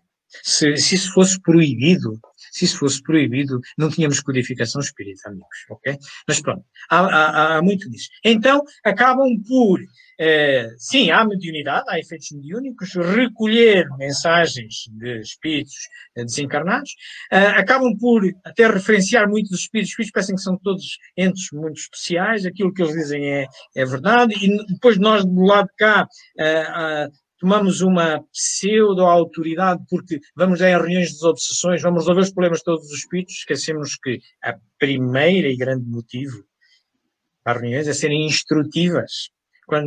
Depois é comprovar e depois é, então, socorrer. São esses os 3 objetivos das reuniões. Vamos ao livro dos médiuns e estão lá. Ok? Mas a gente pensa que é o maior, que vai lá só socorrer. Os pobres do espírito são os obsessores, eles não sabem o que andam a fazer. Se calhar somos nós os maiores obsessores e nos obsediamos uns aos outros e até a eles também. Então, para dizer que, sim, é raro, infelizmente, é raro o centro espírita que segue a metodologia científica experimental de ciência da observação de Kardec. Quanto a esta segunda parte da questão, ou são apenas animismo de alguns médiuns, eu não misturava uma coisa com a outra. Sim, existe mediunidade. Separar um efeito mediúnico do animismo não há uma fronteira absoluta. Não há, porque é uma característica orgânica. A mediunidade é uma característica orgânica. E funciona por interpretação das ideias plasmadas que são impregnada de que é impregnado o seu perispírito, o perispírito do comunicador e o do próprio médium. E então às vezes há erros de interpretação. E mesmo no tempo de Kardec também os havia. Olha, este espírito e alma, em 57, os médiuns não conseguiram perceber bem, porque os espíritos depois, em 59 e 64, vieram clarificar. Mas de certeza que já tinham, os espíritos já vinham clarificados. Só que depende do médium, como é que o médium entende isso. Ou, por exemplo, se forem à pergunta 615 do Livro dos Espíritos, em que se pergunta se a lei natural é eterna, e é lá dito que é tão eterna como o seu Criador. Não é possível. Se a lei natural é criada por Deus, é a lei de Deus, então teve um Criador que foi Deus, então não é eterna, porque eterna é não ter princípio e não ter fim. Será imortal? É um bocadinho mais imortal, mais imortal que nós quando começamos a viver já existia a lei para nos reger, mas não pode ser tão eterna quanto Deus, só que não temos um raio de um vocábulo para meter aqui no meio disto. Portanto, e o médium é quem tem a primeira responsabilidade de interpretar aquilo que lhe chega. Portanto, eu diria à mediunidade, com diversos graus de animismo, e nesse particular os centros esforçam-se por fazer um bom esforço em garantir que sejam o mais possível mensagens mediúnicas as que ocorrem. Meus amigos, querem complementar? Sim, eu gostaria de dizer que mesmo em relação ao animismo, o que é importante é que o grupo que esteja a fazer o trabalho coloque em causa, não é? Se questione, começando pelo próprio médium e pelo grupo que faz parte, portanto, na análise do que aconteceu, que é isso que é imperativo que exista quando existe uma reunião mediúnica, não é? Em todas as manifestações que existem. E depois tentar perceber, até o próprio médium tentar perceber se consegue identificar se houve mediunidade ou se efetivamente foi animismo. E aqui, voltando à questão do espírito ou alma, até aqui na palavra animismo, que vem de anima, alma, que é aquilo que a alma do próprio médium, na essência, não é? Consegue, no mundo espiritual, percepcionar, não é? Mais uma convergência de ideias. E só referir em relação à invocação, que tu falaste há pouco, que poucos centros certamente farão, e eu acredito, e que talvez exista esse preconceito de que não se pode fazer invocação. Eu penso que mais importante do que é esclarecer o que às vezes é comunicado. É óbvio que sim, que se pode fazer, que se deve fazer até em termos de investigação e de estudo, mas é importante que a equipa que faz esse trabalho, não é? A equipa digamos, da reunião mediúnica, seja uma equipa que tenha estudado, que se tenha fortalecido e constituído, digamos, integrado em si a aprendizagem, para que possa não correr riscos de achar que efetivamente está a fazer um trabalho de investigação e de invocação e estar a ser mistificada, não é? Portanto, não é... Tem que ser equipas já bem amadurecidas para se poder fazer reuniões de invocação. Isto é a minha visão. João, Paulo, queres acrescentar alguma coisa?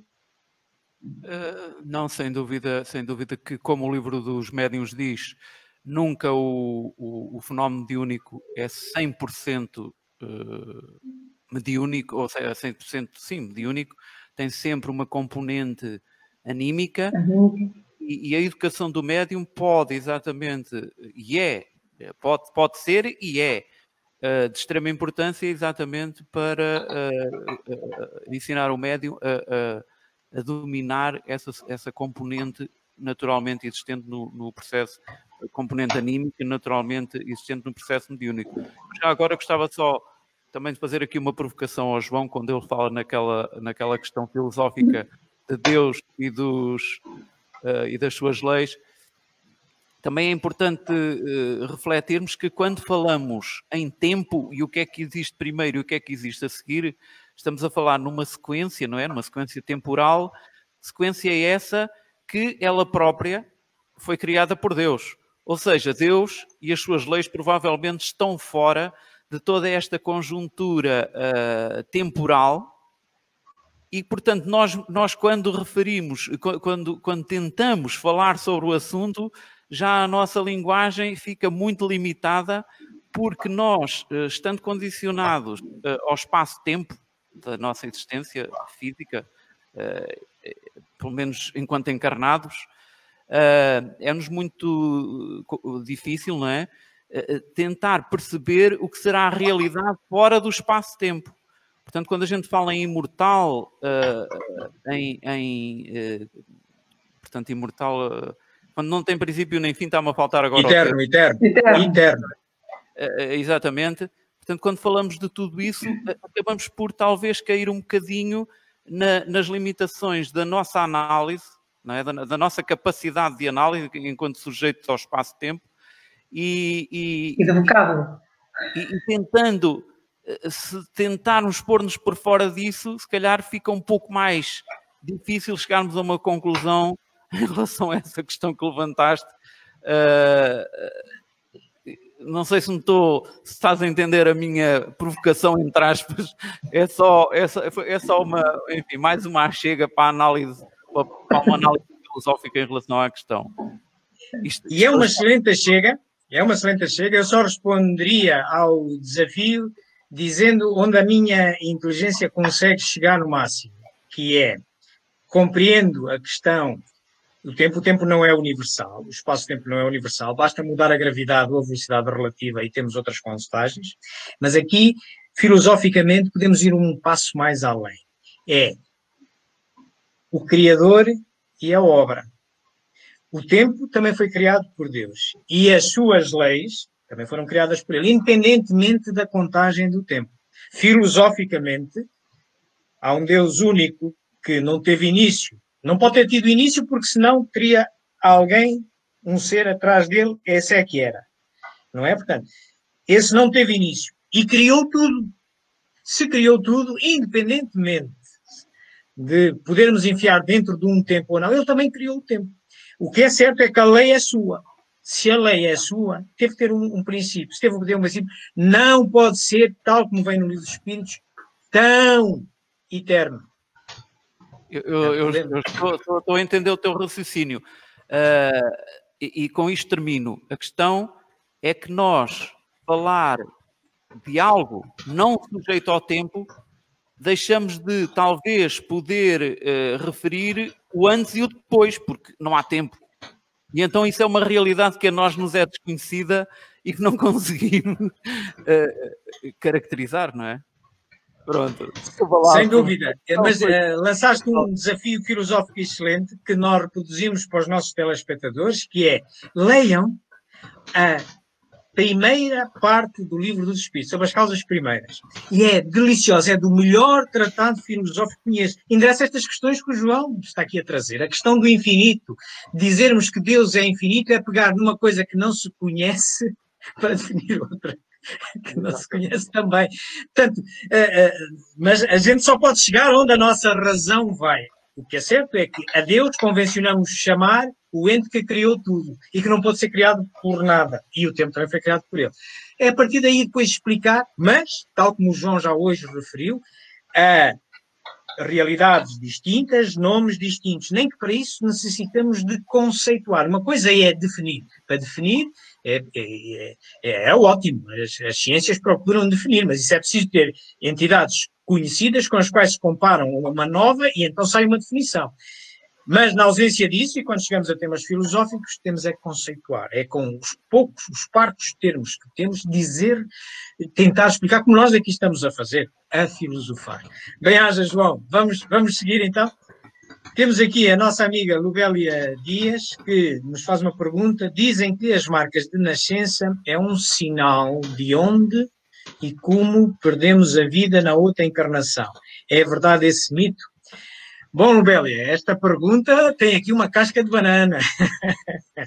É assim, acabei de demonstrar uma evidência científica, comprovada, naquele caso daquele menino, Ian. Okay? Portanto, é verdade. É verdade. Com aquelas evidências, e agora deixo a Lubélia também julgar por si. Portanto, digamos, mito é aquilo que se julga, é uma crença não justificada, não aquela. Ela tem ali justificação. Portanto, perante aquele facto, e há muitos mais, leia aquelas obras que eu referi, nomeadamente as de Jim Tucker, e vai ver N casos. Portanto, verdade é, mas a verdade é só uma versão da realidade, a gente já sabe disso, portanto, mas já não é mito. Não é mito porque há ali uma justificação e comprovação. Se todas as marcas de nascença correspondem à forma como perdemos a vida, aquela sim. Tudo o resto eu não posso universalizar. Falta-me conhecimento. Obrigado. Amigos, querem complementar? Não. Está ótimo. Tudo bem? Temos aqui uma pergunta da Sandra. Eu julgo que esta Já está mais ou menos respondida. respondida, não é? Sim. Seremos um espírito imortal, uma alma imortal. Pronto, é uma alma imortal como seres individuais, é uma alma imortal. Porque o espírito, ao ser constituído por um perispírito que se perde, ou indo para outro mundo, embora não sendo destrutível, mas perde-se, mudando de mundo, ou indo para um planeta divino onde já não se compram encarnações. Portanto, é alma. Obrigado. Obrigado, Sandra. Excelente.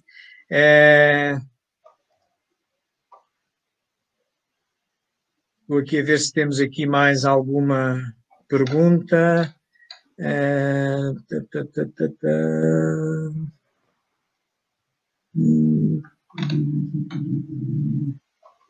Temos aqui a Elis Patrícia que faz uma pergunta, João, porque a revista Espírita são a continuação das obras do Livro dos Espíritos e dos médiuns. Elis, a Revista Espírita é uma das obras fundamentais da codificação espírita, tal como Kardec referiu. Tem uma natureza fundamentalmente científica, contudo, também tem uma natureza dilatada no tempo. Isto é, também ela guarda uma relação com as obras que lhe são subsequentes, não com o Livro dos Espíritos. O Livro dos Espíritos é de 1857. Mas em 1 de janeiro de 1858 começa logo a ser publicada a Revista Espírita, mensalmente. E Kardec utilizava a Revista Espírita como um repositório das suas experimentações, os relatórios das reuniões mediúnicas que tinha, etc. E nós, se depois tiver a pachorra de ir olhar para as obras seguintes, tipo o Livro dos Médiuns, o Evangelho, Céu e Inferno, a gente vai encontrar extratos que já vinham anteriormente na Revista Espírita. São a continuação nesse sentido, se quiser.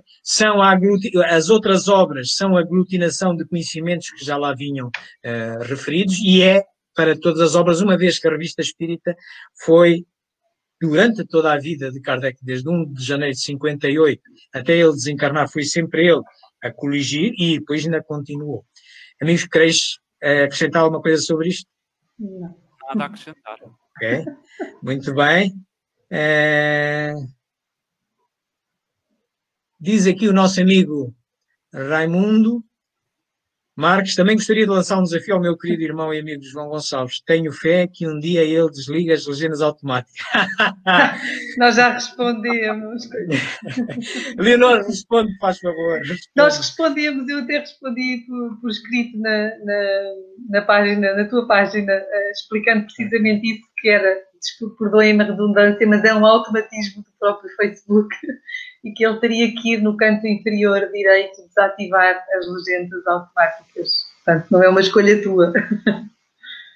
Obrigado, Leonor, é isso mesmo, Raimundo. Estas tecnologias novas obrigam a gente a estudar mais do que só a codificação espírita. Mas no YouTube, por defeito, não te aparecem as legendas. Terás tu que as incorporar. No Facebook é ao contrário, por defeito aparecem-te as legendas, tens aqui desativá-las. Contudo, após terminar o direto, não, por defeito aparece-te sem legendas. Bom, mas obrigado, Leonor. Excelente. Ora, sim, tu dizes aqui, realmente, tem logo a pergunta aqui na coisa. Por último, uma última pergunta de novo da Elis. Quando nós perdemos a matéria, o perispírito pode reencarnar com o mesmo perispírito? Elis, temos que perceber a mecânica da desencarnação. Quando nós desencarnamos, éramos ser triplo, alma, perispírito e corpo. Como já disse o João, ficamos ser duplo, alma e perispírito. Então nós, quando saímos de um corpo, saímos a priori, e se vamos cumprir outras encarnações, saímos um ser duplo, saímos alma e perispírito, o perispírito que tínhamos. Portanto, quando a Elis aqui pergunta se vai reencarnar, sim, ela vai reencarnar. Não há uma separação do perispírito em relação à alma. Vai continuar, certo? Portanto, vai reencarnar como em perispírito. Se for para outro planeta, vai ter que substituir de casaco. Vai ter que arranjar um perispírito adequado àquele planeta. É como tirar uma camisa e meter outra. Vai ser um perispírito na mesma. O mesmo, se for aqui na Terra, vai continuar, por certo, com o mesmo. Espero ter eu acrescentaria apenas que isto pressupõe um pouco mais de estudo e estudar as características do perispírito, não é? Que é moldável, agora falta plástico. Ajudem-me? É plástico. É plástico, pronto. E que se vai... de plasticidade. De plasticidade. E que se há a moldar de acordo com o novo corpo físico que vai constituir na nova reencarnação, não é? Sim, portanto, o perispírito é o mesmo, mas pela plasticidade que tem, modifica-se de acordo com a nova reencarnação. Mas, obviamente, isto implicaria um estudo mais aprofundado, não é?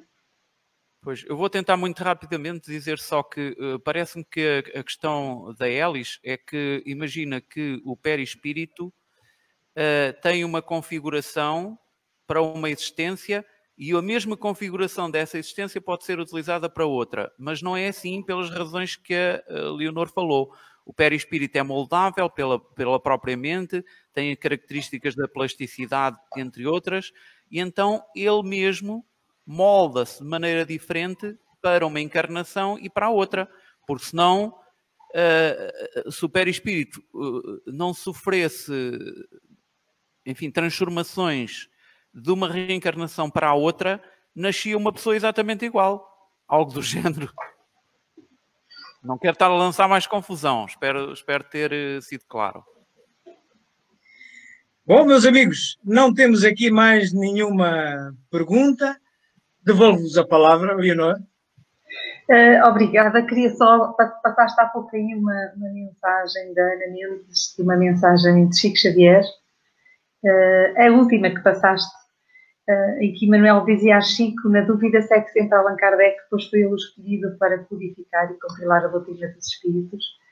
E eu queria dizer que não é que das outras vezes não aconteça, mas hoje de facto surgiu um debate tão saudável, tão salutar, e que efetivamente, estudando Kardec, conseguimos, e seguindo Kardec, penso que conseguimos clarificar e ser muito claros, perdoem-me a redundância, em relação às temáticas que foram aqui abordadas. Por isso, a todos aqui presentes, não é? Ao João que nos trouxe a temática, ao João Paulo também que nos auxiliou nestes esclarecimentos, o meu bem-aja, a minha gratidão, e a todos aqueles que nos acompanham online, como eu já dizia, não é?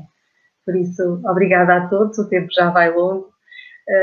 Iríamos, penso eu, que terminar o João Paulo certamente também terá algumas palavras para interessar e irá fazer no final uma prece cantada. Por isso, bem-ajam a todos, muito obrigada e obrigada, João Gonçalves, isto 2 Joões, pela apresentação do tema. Olha, um bem-aja também para ti, já agora. Então resta-me agradecer mais uma vez ao João este momento, esta tarde de conhecimento, de debate. Rica, sem dúvida, muito cheia de interesse, que nos fez prolongar o tempo para além do habitual, mas sem dúvida, quanto a mim, valeu a pena. Sim, valeu muito a pena. Despeço-me de todos, desejando a todos um excelente fim de semana, muito estudo e continuamos a ver-nos por aqui. E então vou terminar com a tal prece cantada que a Leonor anunciou e que se chama Hoje Vi.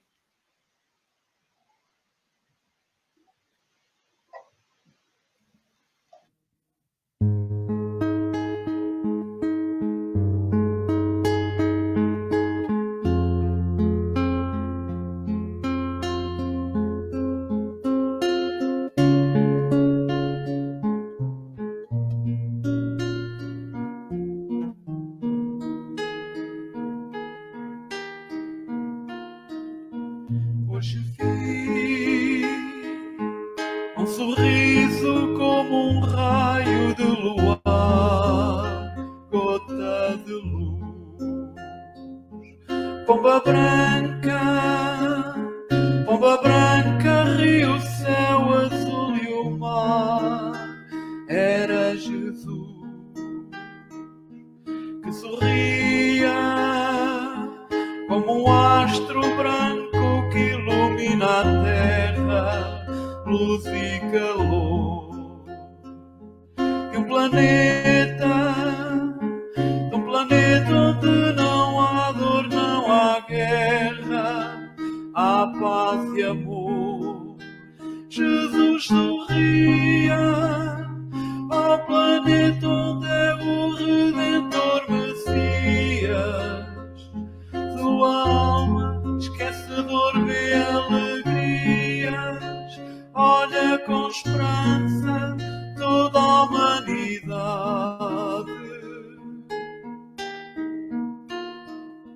E o meu ser transbordou de paz, inundou-se de luz, para colher com fé o sorriso de Jesus, que abraçava a terra com ternura e amor.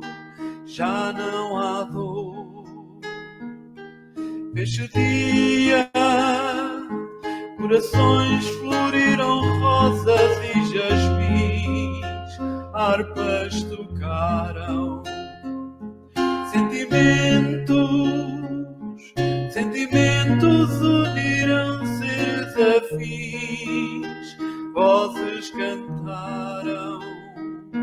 É Jesus, nosso guia, nosso Redentor divino.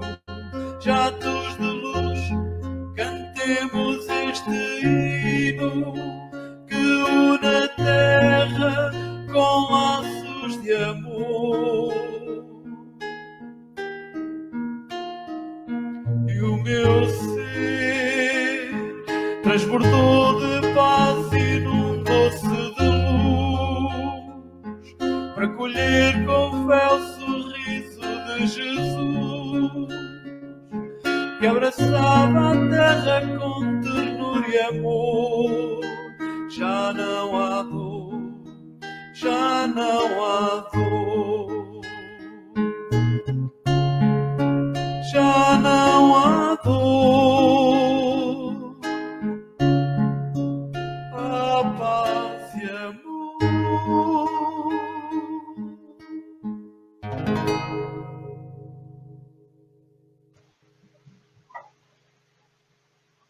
Obrigada mais uma vez e até à próxima. Obrigado a todos. Até à próxima. Um bom fim de semana. Bem-aja, meus queridos amigos. Parabéns, João. Estás um músico cada vez mais super, super afinado. Hein? Obrigado. Bem-aja.